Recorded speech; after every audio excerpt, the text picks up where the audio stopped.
All right, so we are going to talk about week 8 from our handbook for new Stoics. Week 8 was focused on meditating on nature and the cosmos.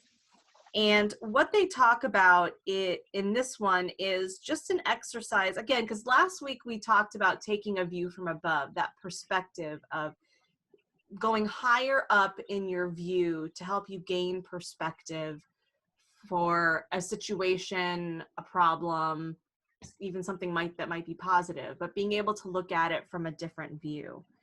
And what this talks about is being able to have a little bit more appreciation for nature and the cosmos and the beauty and sheer amazingness that are those two things in our lives. You know, the example that they give is they talk about there's a gentleman who is delayed at the airport at Christmas.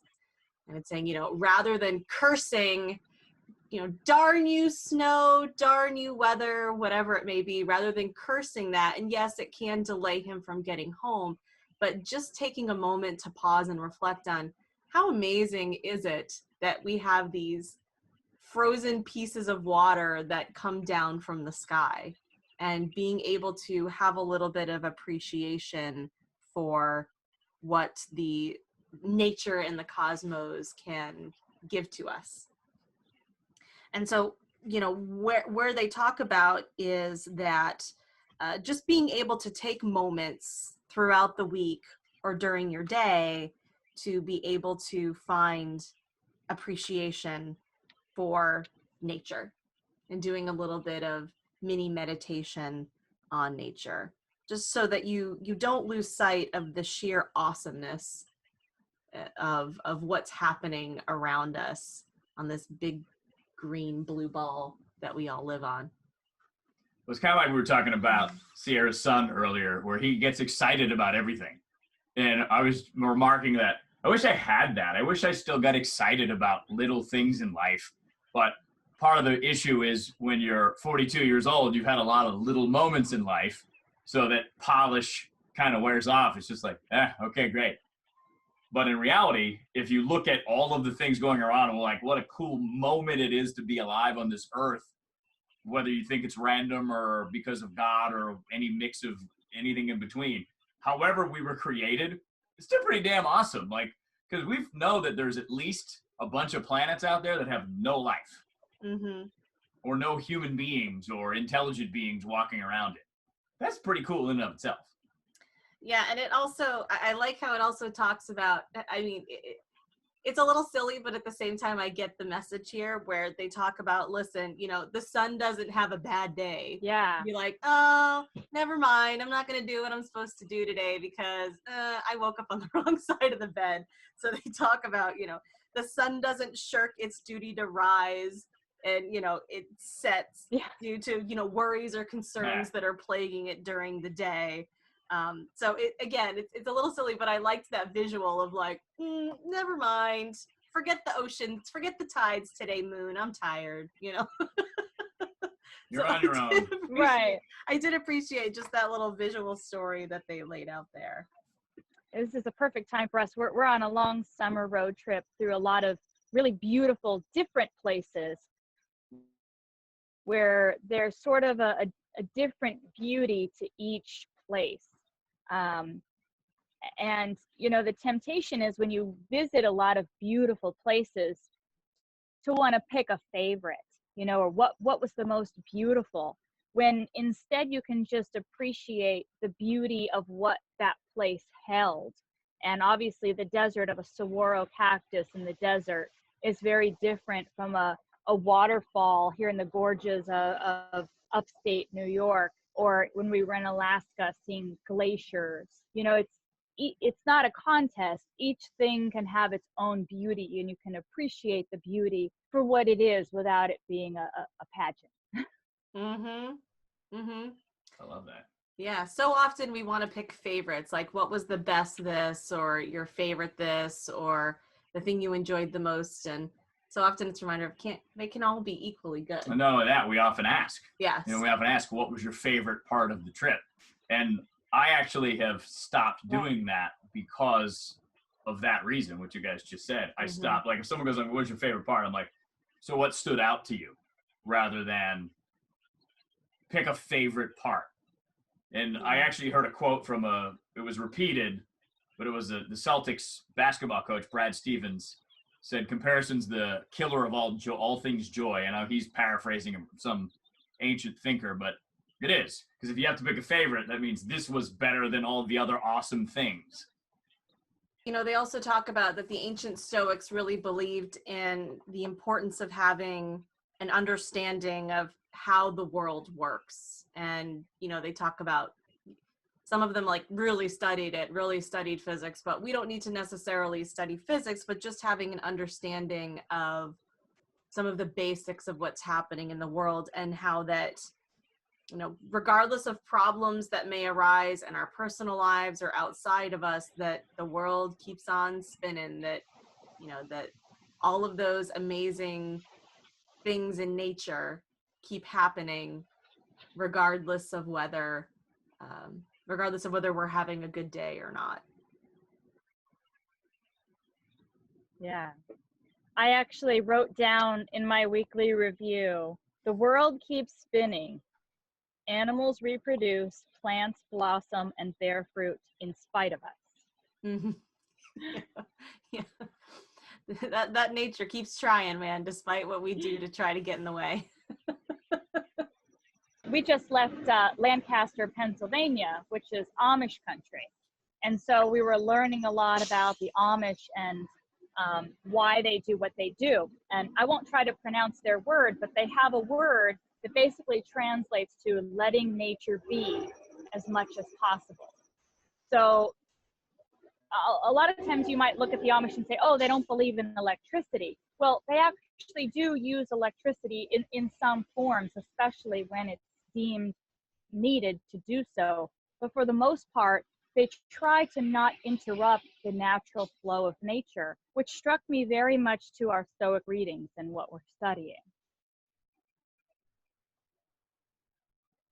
Yeah, that is how, again, it's very interesting how it seems like a lot of these lessons, and when we're studying them, they just happen to perfectly complement many times what's going on in our life. And even more so with you, especially when you're the week that you have to contemplate nature, you're in the place where all of the modern machinations of life and distraction are very much minimized instead, focusing on, to your point, I think, focusing on what's necessary, but only what's necessary to utilize versus what's convenient from a nature versus modern technology standpoint. But also how we label the Amish in particular for the way that they live, because we think that it is weird and unorthodox, but they have decided, based on very basic principles of how human beings used to live, that that's their best way. So we're like, well, how would you forego this convenience? Because it doesn't make sense to us, because we don't necessarily want it to make sense to us. And the only thing I really know about the Amish is the labels that I've been given. The Amish do this, the Amish do that. When those labels don't really apply, they're just almost like children playing the game of telephone. Everything changes throughout the years. But you got to experience it firsthand and go, oh, that's what that means. And that would obviously make sense too, why you see them, they have beards. Because again, if you let nature take its course as much as possible, you're not going to shave every day. Because human beings are meant, we have hair for a reason, and it grows for a reason. Let it grow. Yeah. Let it grow. But someone along the line decided, all right, we need to shave this, and that's the appropriate look for men to shave their faces, for women to shave, everything basically other than It's whoever decided that was the way became normal, and that's the way we are. Yeah. Well, and they have such a high value of hard work, and to them, their hard work is their true pleasure comes from. So they put their heart into their work in a way that is their love. Like, this is my land, and I'm going to show my love for my land by taking good care of it. and I'm not necessarily doing it the fastest way, but I'm putting my love into this. And you can see it. It's amazing how you drive through Amish country, at least where we were, there's no like junker houses. Like nobody has like crap, just, everything is beautifully maintained. They may not have a lot of stuff, but it's all taken care of, and there's such a pride in that. And they don't believe in placing pride on an individual. They believe in being pious and being a good person, but they're what's called a plain people. They don't believe in being flashy or vain, but they take a great pride in what they do, in their land, in their animals, in their family. They put whole heart into it. Whatever it is, whatever you're going to be a good one. Mm-hmm. Yeah. And it makes me think back to week 5's lesson, where they started to introduce us to the idea of minor hardships and having that perspective of something that makes you uncomfortable. And to take it further, I'm sure later on in our lessons, because we have many left, they're going to talk about more extreme hardships where, a lot of the Stoics would practice the concept of if you lost everything. Because as you talk about in your course, I mean, that is exactly what happened to the founder of Stoicism, Zeno. He was high on the hog, and then all of a sudden it was all gone. It washed to the bottom of the ocean, and he lost everything. And so, that's one thing that the Stoics really preach is, practice sleeping on the floor, like as if you didn't have a nice cushy bed. Practice, I think some of them would even sleep outside. Practice that. Practice as if you had no convenient food available to you. You had to go find it yourself. Practice those things so that way those hardships, because just to your point, nature's going to keep doing what nature does, regardless of how much we fight it or not, or try to interfere with it or not. Nature's gonna ultimately win in the end. And so being more prepared to appreciate nature, which is really what week 8 is talking about, just having an understanding and an appreciation and a bit of awe and perspective as to what's happening outside of your little circle that you tend to operate and that things revolve around, instead thinking about it from the bigger sphere, or the bigger spheres that exist out there in the cosmos. Well, that's what I'm writing down. This is kind of the challenge of what you just said about food. Made me think of basically all of human existence. Almost all monumental inventions have been about making our lives more convenient. Mm-hmm. So, for example, the fact that we have supermarkets. Okay, you don't have to go to the forest and find food. It's there for you. Someone else does it. The fact that we have an automobile allows us to travel more conveniently to places. For example, you guys have been able to travel up and down, the coast, and you've done it several times because they invented a car. Plane, same thing. So the Stoic challenge is trying to realize most of our inconveniences because of those conveniences that we have. So we get annoyed because the convenience of driving to work is interrupted by an accident, or the plane is delayed because of snow. So it's a very interesting way to look at things, that we're inconvenienced because we have to sleep on a bed. Wow, Yeah. That's profound, Rob. Mm-hmm. That really is, when you think about it. Most of the modern day annoyances and inconveniences are because of the conveniences that we have. We can get mad. I always remember, I think it was like it was some comedian who, we can get mad at how slow our phones are, and we're like, it's going to space. Like, Louis C.K. yeah, Louis C.K. Well, he has some current problems, he but wasn't funny in that doesn't mean he moment. wasn't funny. But he always talks about like how we can complain if it takes 3 seconds for something on our phone to load, and it's like, this is going to space and back to give you what you need. Be cool, man. It's gonna appreciate that it's gonna take a little bit of time sometimes. Practice. Well, we went and ate lunch. There was an Amish roadside stand that sells like some things from it all the time, but only on Saturdays they have a chicken barbecue cookout. Mm-hmm. And so we were lucky, we were there on Saturday, so we made it a point to go. And it was just on this family's land, and people park, you know, the English, anyone who's not Amish is called English. And they've created a spit to be able to, they have all these chickens roasting, and everyone in the family is turning this spit as it's cooking, right? Well, you can see the wood that they've chopped and then you look and you see where the chickens are.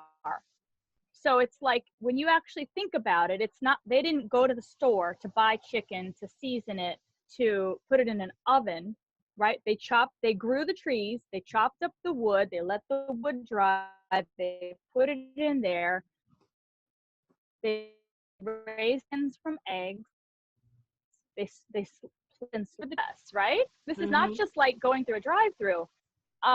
You know, it helps you to kind of see, like, where does food really come from? Yeah. You know, there's chickens right there. And Circle of there's chickens life right there. You know, Yeah. like, Yeah. exactly. So I love what, you know, like you said, the conveniences.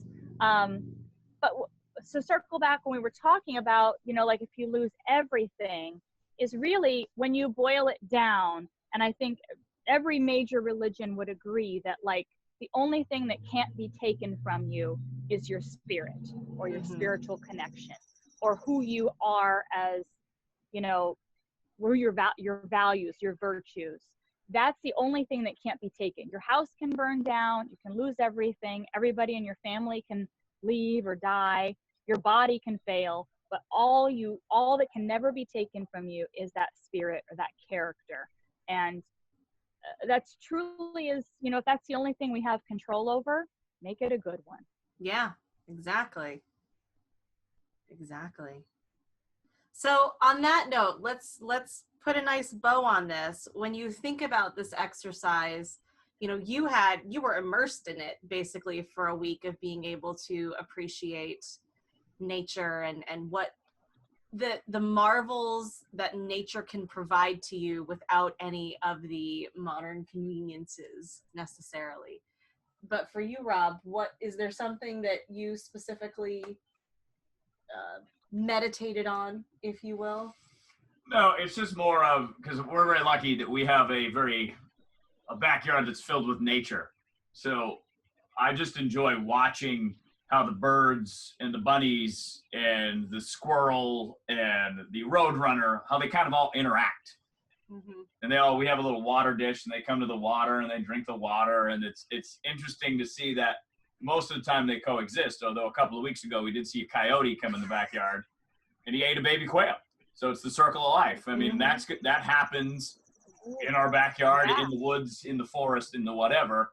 And you look at it and it might be cruel, but it doesn't matter if it's cruel or not. Again, that's a label that we've put on something that occurs in nature. Coyote has to eat.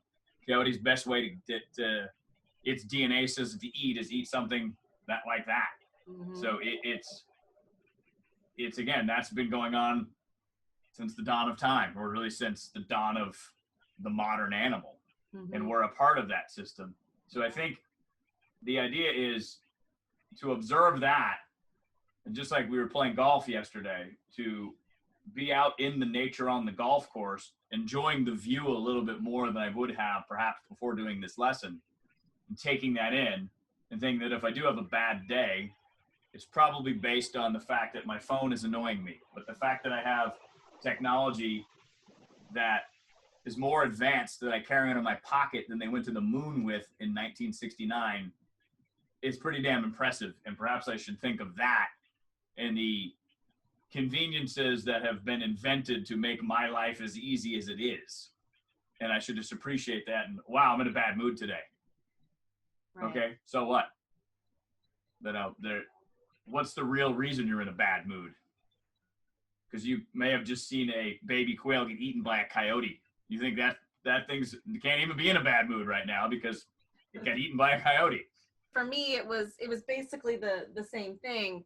Just by, you know, I try to, as much as possible, spend just a little bit of time every day just watching. And it's funny because we sometimes joke like how we could just literally sit there for 2 hours and just watch what's happening in the backyard, because it's always, even though it's the same, each day, there's always something a little bit different or something else that you can spot, even in the same spot in our backyard with the same, circus of animals that come through to our watering hole.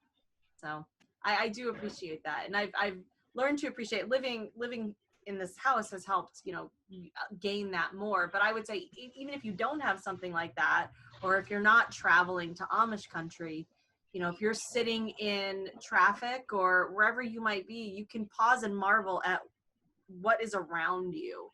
If you're sitting in traffic, you can pause and marvel at the technology that is taking you from point A to point B, or the safety that was put into it, or just look around and see what else might be. Sometimes not moving is a good opportunity to look around you and see what's actually happening outside of, again, your little sphere of life.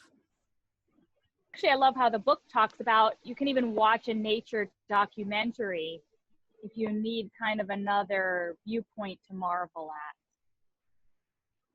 Yeah, those Planet Earth documentaries are pretty amazing when you see the types of creatures and the way they navigate through life. It's pretty amazing just to take even 10 minutes. You don't have to watch the whole thing if you don't have time. Just take 10 minutes to start and you'll be awed by what you see. But the idea is too about learning about it. Just like you did, Sierra, you went to Amish country and you actually learned about it. You didn't just drive through and point and, wow, those people are weird. You're like, all right, if we label them as weird, I want to know why. Mm-hmm. And then you find out, oh, they're actually trying to live in close to as, be in harmony with nature as possible. And you're like, oh, that's not common knowledge.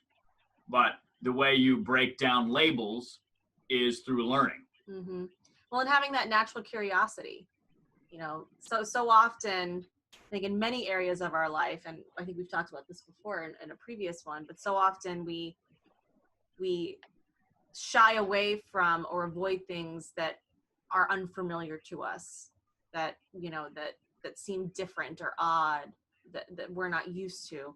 And instead of avoiding it because you're not used to it or it's unfamiliar, actually, stepping into that more to learn, having that, in many ways, that childhood curiosity or that childhood marvel, right? Like you think about as a kid, I think you talked about even a couple weeks ago that Colt's new thing is taking things apart because he's like, whoa, what's in this? What is this made up of? What was included in this to create this, car or create this truck or whatever this device might be. And having a little bit more of that natural curiosity can then help you gain that perspective, right, which is what this is all about, gain that perspective and that appreciation of not only the thing, but the things that went into the thing and the thoughts that went into the thing and, the powers surrounding it that went into that thing to help make it what it is, whether it's an object or a culture or a different person, or whatever it may be. Just being able to gain that perspective. So when it talks about nature and cosmos, that's kind of the broader perspective of it, but you could really distill it down to an individual, to an object, just being able to be a little bit more curious and take the time to learn something that you didn't already know.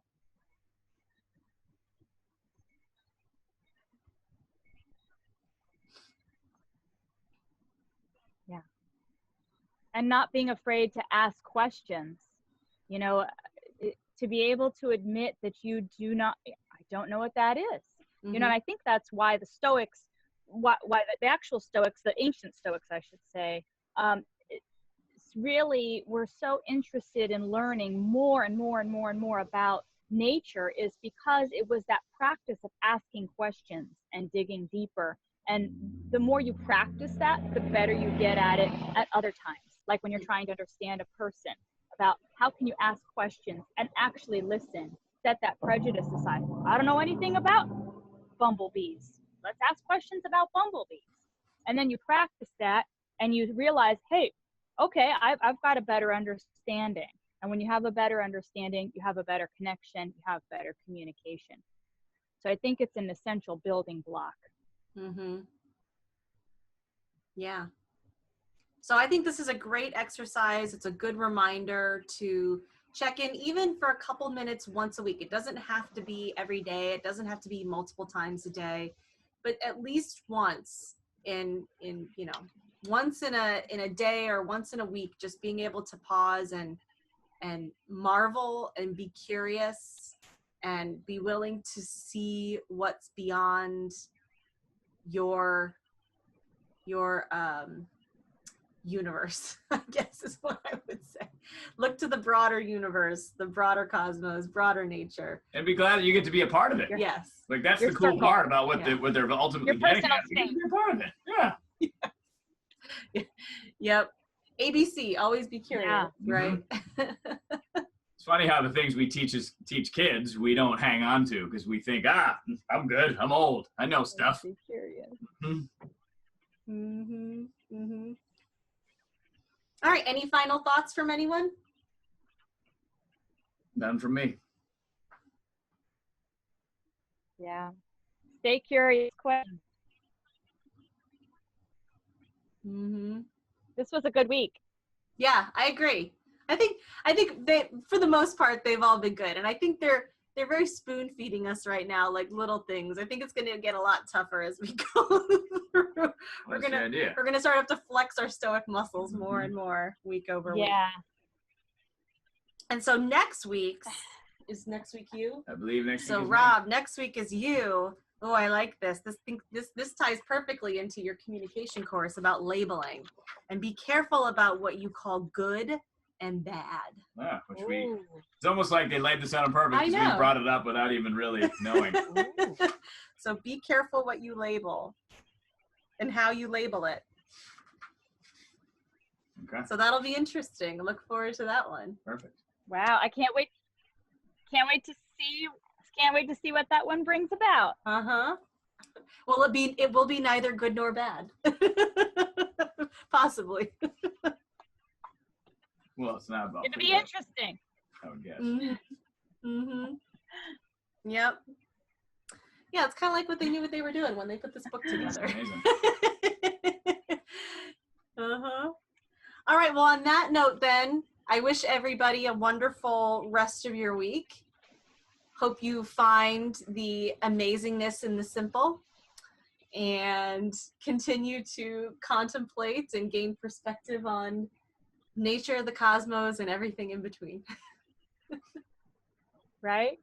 Keep your eyes open, your ears open, and ready.